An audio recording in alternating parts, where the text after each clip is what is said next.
Assalamualaikum warahmatullahi wabarakatuh. Perkenalkan, nama saya Himatul Azmi dengan NIM 2203379.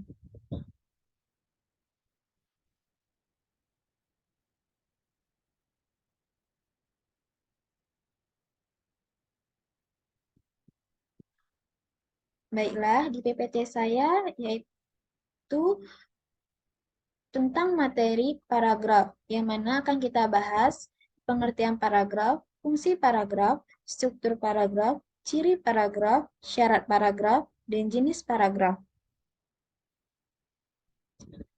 Pengertian paragraf. Paragraf merupakan kumpulan atau gabungan dari beberapa kalimat yang membentuk satu pokok pikiran.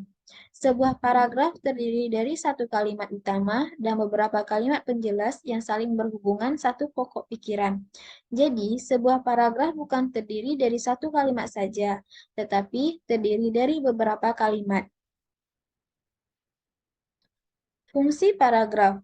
Fungsi paragraf yaitu untuk menjelaskan keseluruhan ide pokok dengan mudah, logis, dan sistematis, untuk mendandai pergantian gagasan baru, jika karangan tersebut memiliki lebih dari satu gagasan utama, dan untuk membantu pembaca memahami gagasan utama sebuah karangan. Struktur paragraf terdiri dari kalimat topik, yang mana kalimat topik atau kalimat utama adalah kalimat yang mengungkapkan ide atau gagasan utama. Sedangkan kalimat penjelas adalah kalimat yang menjelaskan kalimat utama atau kalimat topik. Selanjutnya ada kalimat pengembang, yang mana sebagian besar kalimat-kalimat yang terdapat dalam satu paragraf adalah kalimat pengembang. Susunan kalimat pengembang tidak sembarangan. Urutan kalimat pengembang sebagai perluasan pemaparan ide pokok yang bersifat abstrak menuruti hakikat ide pokok. Ciri-ciri paragraf. Ciri-ciri paragraf terdiri dari 5, yaitu 1. Mengandung ide pokok yang relevan dengan ide pokok keseluruhan karangan. 2. Memiliki satu buah kalimat topik dan beberapa kalimat penjelas.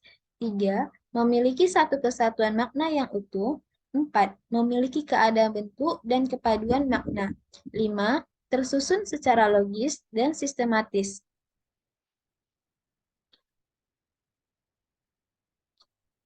Syarat paragraf. Syarat paragraf terdiri dari kesatuan, koherensi atau penyatuan, kecukupan, pengembangan, dan susunan perpola. Yang mana kesatuan adalah hanya mengandung satu pokok pikiran yang diwujudkan dalam kalimat utama. Kesatuan dalam paragraf berhubungan dengan pengembangan kalimat topik.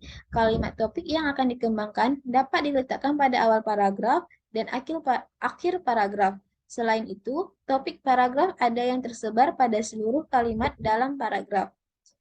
Selanjutnya ada koherensi atau penyatuan, yaitu suatu paragraf dapat dikatakan koheren apabila terdapat kekompakan kalimat yang satu dengan kalimat yang lainnya di dalam sebuah paragraf.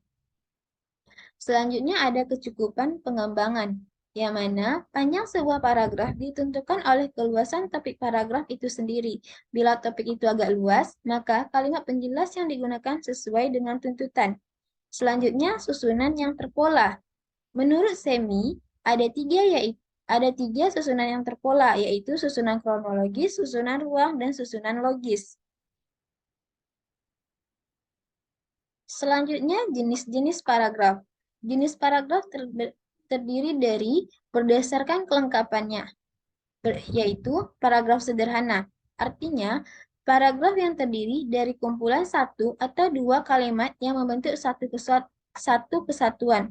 Paragraf ini hanya berisi pengantar suatu topik bahasan, penutup topik bahasan, dan peralihan topik bahasan dalam buku atau karangan ilmiah.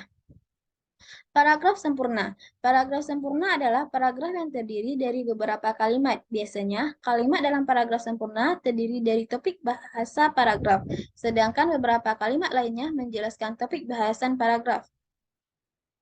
Jenis paragraf berikutnya yaitu berdasarkan posisi kalimat topik, yang terdiri dari paragraf deduktif, yang mana artinya bila kalimat pokok ditempatkan pada bagian awal paragraf akan terbentuk paragraf yang bersifat deduktif, yaitu cara penguraian yang menyajikan pokok permasalahan lebih dahulu, lalu menyusul uraian yang terinci mengenai permasalahan atau gagasan paragraf. Selanjutnya paragraf induktif, yang mana bila kalimat pokok ditempatkan pada akhir paragraf akan terbentuk paragraf induktif. Dalam paragraf ini, penulis menguraikan penjelasan terlebih dahulu, barulah diakhiri dengan pokok pembicaraan. Penyajian paragraf dengan cara ini lebih sulit jika dibandingkan dengan paragraf deduktif, tetapi paragrafnya akan terasa lebih argumentatif. Selanjutnya, paragraf deduktif induktif, yang mana bila kalimat pokok ditempatkan pada bagian awal dan akhir paragraf, maka akan terbentuklah paragraf campuran. Kalimat pada akhir paragraf bersifat mengulang atau menegaskan kembali gagasan utama yang terdapat pada awal paragraf. Selanjutnya, paragraf penuh kalimat topik, yang mana seluruh kalimat yang membangun paragraf sama pentingnya sehingga tidak satupun kalimat yang khususnya menjadi kalimat topik. Kondisi demikian itu bisa terjadi akibat sulitnya menentukan kalimat topik karena kalimat yang satu dengan yang lainnya sama-sama penting. Paragraf semacam ini sering dijumpai dalam uraian-uraian yang bersifat deskriptif dan naratif. Jenis paragraf selanjutnya yaitu berdasarkan fungsi paragraf, yang terdiri dari paragraf pembuka, yang mana paragraf pembuka berfungsi mengutarakan satu aspek pokok pembicaraan dalam karangan. Selanjutnya paragraf pengembang, yang mana paragraf ini mengembangkan pokok pembicaraan suatu karangan yang sebelumnya telah dirumuskan di dalam paragraf pembuka. Contohnya, ilustrasi, inti permasalahan, dan uraian pembahasan. Selanjutnya paragraf penutup, yang mana paragraf penutup berisi simpulan bagian karangan atau simpulan seluruh karangan. Paragraf ini sering merupakan pernyataan kembali maksud penulis agar lebih jelas.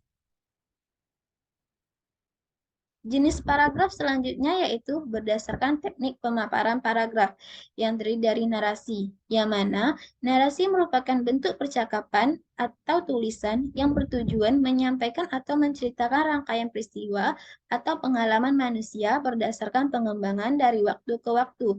Peristiwa yang disampaikan bisa tentang diri sendiri, bisa juga tentang orang lain, bahkan mungkin peristiwa yang dikisahkan turun-temurun. Selanjutnya ada deskripsi, yang mana paragraf deskripsi adalah sebuah tulisan atau karangan yang menggambarkan suatu objek berdasarkan hasil pengamatan, perasaan, dan pengalaman penulisnya. Selanjutnya ada eksposisi. Paragraf eksposisi merupakan paragraf atau karangan yang isinya mengandung sejumlah informasi dan juga pengetahuan yang kemudian disajikan secara singkat, padat, dan akurat. Selanjutnya ada argumentasi. Paragraf argumentasi adalah suatu bentuk tulisan yang berisi alasan-alasan. Contohnya, bukti-bukti yang dapat meyakinkan pembaca sehingga pembaca terpengaruh dan membenarkan pendapat serta sikap yang dikemukakan penulis. Baiklah, sekian dari materi saya. Terima kasih. Assalamualaikum warahmatullahi wabarakatuh.